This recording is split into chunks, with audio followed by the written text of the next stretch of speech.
Hi guys, দেখো আজ আমি দীঘায় রান্না করতে এসেছি। আজ তার দ্বিতীয় দিন। এখানে ভাতটা হচ্ছে। এই যে আমি খাসির মাংসটা এখন রান্না করব। কিভাবে রান্না করব তোমাদেরকে সব দেখাবো। এই যে সেই মটনের আলুটা পিস করে রাখা আছে, ভাজবো ছেঁকা তেলে ভেজে, তারপরে মাংসতে দেব। মটনটা নিয়ে এসছে, 10 কিলো মটন নিয়ে এসছে। সেই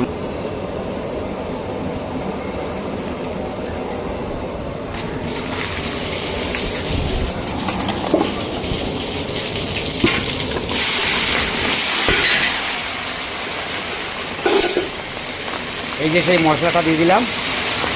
পেঁয়াজটা ভালো করে ভেজে নিয়ে তারপরে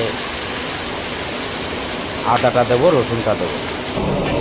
এই যে সেই আমটা কাটছে আমাদের সেই বিষ্ণুবাবু। চাটনিটা হবে।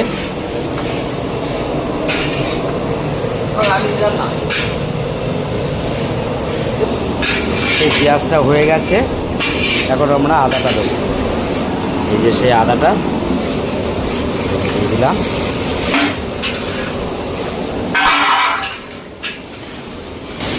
আদাটা হয়ে গেছে, এবার রসুনটা আমরা দেবো। শুনতে রাখো। এই যে রসুনটা দিয়ে দিলাম।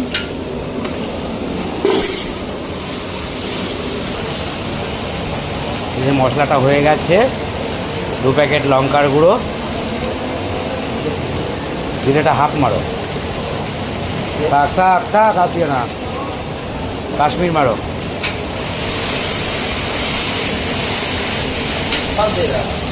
কাশ্মীর সব দাও, দাও দাও, ঢালো ঢালো। হলুদ দাও, হলুদ দাও।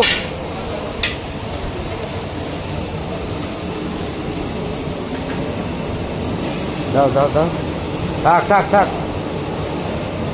ঘোটো ভালো করে, ঘোটো। হ্যাঁ বিষ্ণু, লবণ মেরে দাও। তুমি মাংস ঢালো। এমনি ওই সময় ঢেলে দাও।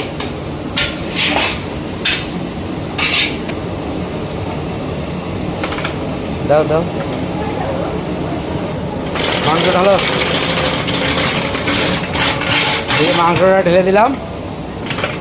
মাংসটা অবশ্য টাইম লাগবে, তবে এতটা বড় ভিডিও দেখানো সম্ভব না। মটনটা করছি, কিভাবে করলাম এটা আপনাদেরকে দেখালাম। আর তবে অনেকটা টাইম লাগবে তো।